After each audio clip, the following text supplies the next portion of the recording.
Bonjour à toutes et à tous.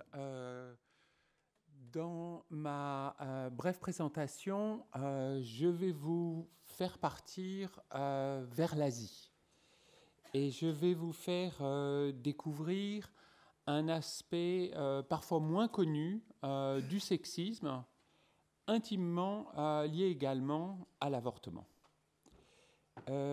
En peu de mots, et je m'excuse d'avance pour les transparents que je vais vous montrer parce qu'ils sont en anglais, parce que ce sont des transparents que j'utilise régulièrement hors de France. En peu de mots, ce qu'on a noté à partir des années 80, c'est une hausse dans certains pays du sexe ratio à la naissance qui normalement tourne autour de 105 garçons pour 100 filles. Ça a pris pas mal de temps pour les statisticiens et les démographes de tomber d'accord et de finalement se convaincre du fait que ce déséquilibre observé, cette hausse de la proportion de garçons à la naissance, était lié à l'apparition d'avortements sélectifs dans un certain nombre de pays. On a pris encore un peu plus de temps pour faire une cartographie complète des pays affectés par ces formes de discrimination prénatale.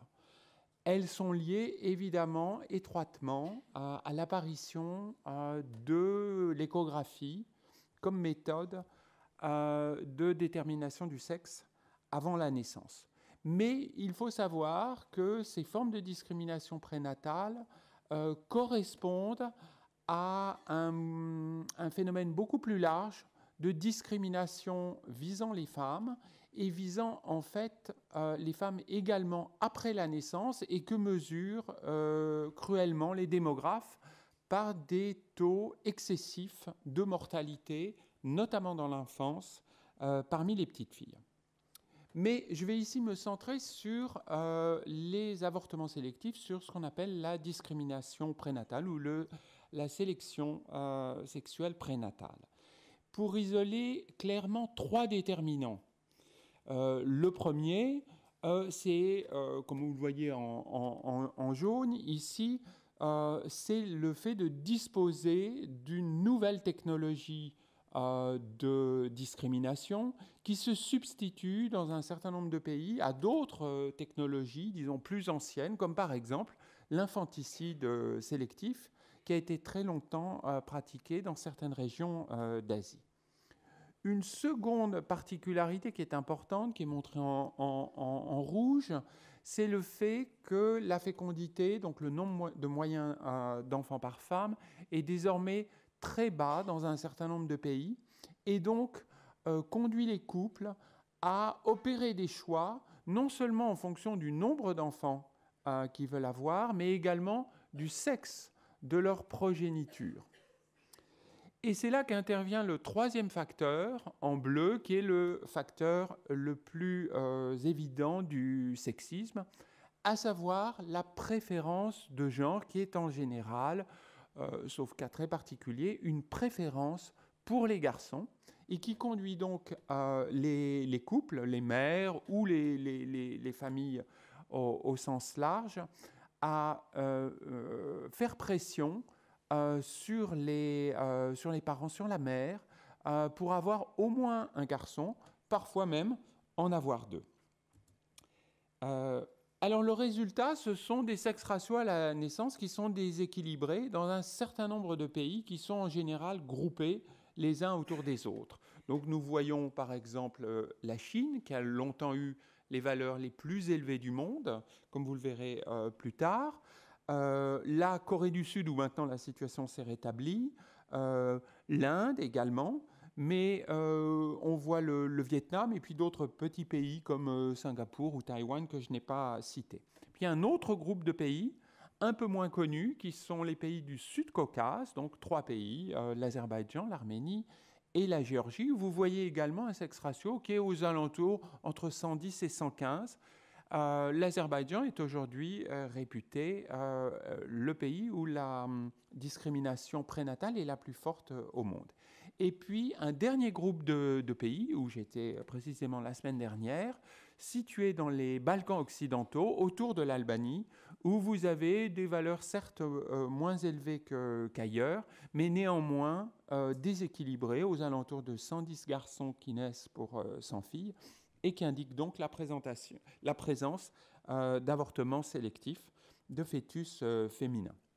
Donc voici une carte simplifiée avec la date d'apparition. Ce que je veux noter aussi, souligner sur cette carte, c'est qu'il y a des régions où ces avortements sélectifs n'existent tout simplement pas. Je les fais figurer avec une croix rouge. Par exemple, vous avez la Thaïlande, l'Iran, la Russie, mais on pourrait rajouter encore beaucoup d'autres pays où ces pratiques n'existent pas. Voilà pour certains pays dans lesquels on a des statistiques annuelles de sexe ratio à la naissance ou de rapport de masculinité à la naissance. Ces chiffres sont souvent difficiles à obtenir. L'histoire de ce déséquilibre. Donc vous voyez par exemple la hausse pratiquement simultanée qui s'est opérée en Corée du Sud et en Chine à partir des années 80. Cette hausse est encore une fois liée à une baisse de la fécondité dans ces deux pays, mais également à la disponibilité en méthode de détermination du sexe avant la naissance. Alors, la Chine est arrivée aux valeurs les plus élevées qu'on ait jamais rencontrées avant une baisse récente, c'est-à-dire on est pratiquement à 120 garçons pour 100 naissances féminines dans les années 2000, alors que en Corée du Sud, on voit une baisse qui est pratiquement aussi rapide que la hausse. Et aujourd'hui, la Corée du Sud n'enregistre plus de déséquilibre des naissances, de sexe à la naissance. L'Azerbaïdjan, c'est intéressant, a une hausse pratiquement aussi rapide, mais elle est très décalée. Elle n'intervient qu'en 1991, c'est-à-dire à la chute de l'Union soviétique, et c'est un scénario à peu près similaire qu'on voit se répéter dans d'autres pays de l'Est. Alors le résultat, c'est un nombre considérable de femmes qu'on appelle manquantes. C'est une notion qui a été proposée par Amartya Sen dans les années 80, mais à ce moment-là, Amartya Sen pensait surtout aux femmes qui étaient mortes trop tôt, qui étaient victimes de surmortalité féminine. Aujourd'hui, on a les deux aspects qui se combinent, et donc, d'après mes estimations, on a environ 125 millions de femmes qui manquent au monde, soit donc de ne pas être nées ou d'être mortes trop tôt. La plupart de ces 125 millions de femmes auraient dû être recensées en Chine ou en Inde, qui sont donc très largement les pays où domine la discrimination, donc prénatale et postnatale. En fait, on peut même distinguer ces deux formes de discrimination. Ici, vous avez une estimation du rôle de l'accroissement du nombre de femmes manquantes par an, et on voit que les avortements sélectifs causent une hausse depuis les années 80 de la discrimination prénatale très, très rapide, qui va finalement aujourd'hui rejoindre les formes de discrimination postnatale. Donc, encore une fois, l'infanticide est connu, mais il est assez peu important en forme de discrimination après la naissance. Ce sont plutôt les décès liés à la négligence qui ont une importance considérable dans des pays comme l'Inde et la Chine, mais aussi d'autres pays d'Asie du Sud. Alors, on aimerait savoir ce qui va se passer dans le futur et faire des calculs ou faire des pronostics pour comprendre comment vont évoluer les sociétés et comment on peut améliorer ces transformations. Alors on revient sur nos trois critères de base pour examiner comment ils vont structurer les comportements de discrimination et notamment la discrimination prénatale dans le futur. Alors pour le premier d'entre eux, c'est les technologies. Les choses ne risquent pas de s'améliorer. Les technologies, donc, c'est le recours par exemple à l'échographie, mais aussi à l'avortement. Or, il se trouve qu'il y a des pays où l'avortement est interdit, comme par exemple le Pakistan ou le Bangladesh, où il y a néanmoins un certain nombre de femmes qui ont recours à l'avortement pour des raisons sélectives. Et c'est notamment le cas, oui, comme je le disais, dans le nord du Pakistan, où il y a une préférence pour les garçons extrêmement forte au sein des familles. D'autre part, il y a d'autres technologies qui apparaissent, qui sont même plus précoces que l'échographie et qui permettent donc de déceler par l'examen du sang fœtal le sexe plus tôt dans la grossesse. Ces techniques ne sont pas disponibles en Asie, mais néanmoins, elles sont tout à fait disponibles dans les pays développés. Donc, on ne peut pas penser que c'est l'offre technologique qui va changer les choses. Quant à la pression propre à la fécondité, on a parlé par exemple beaucoup des changements de politique de planification familiale en Chine récemment. On ne pense pas non plus que ça aura un autre effet, que ça aura un effet bénéfique. En plus, un certain nombre de pays dont il a été question ce matin, notamment en Afrique subsaharienne, ont encore une fécondité très élevée. Donc la question de la discrimination prénatale ne se pose pas. Pourtant, il peut y avoir, par exemple, dans un grand nombre de populations au Nigeria, une très très forte demande de garçons. Donc aujourd'hui, elle est servie principalement par une fécondité importante, une descendance importante, et puis le fait que des femmes vont avoir encore un enfant dans l'espoir de finalement avoir un garçon. Mais ça, ces choses-là vont changer. Elles vont changer aussi bien en Afrique subsaharienne que par exemple au Moyen-Orient, où il y a également une préférence genrée très forte pour la progéniture. Donc, la situation ne devrait pas s'améliorer. Donc, les efforts doivent porter sur la troisième dimension, c'est-à-dire le sexisme de base qui fait que dans un certain nombre de configurations, disons, anthropologiques, c'est lié aux systèmes familiaux ou techniquement au système de parenté, il y a un besoin de garçons absolument nécessaire, qui ne se discute même pas, en fait.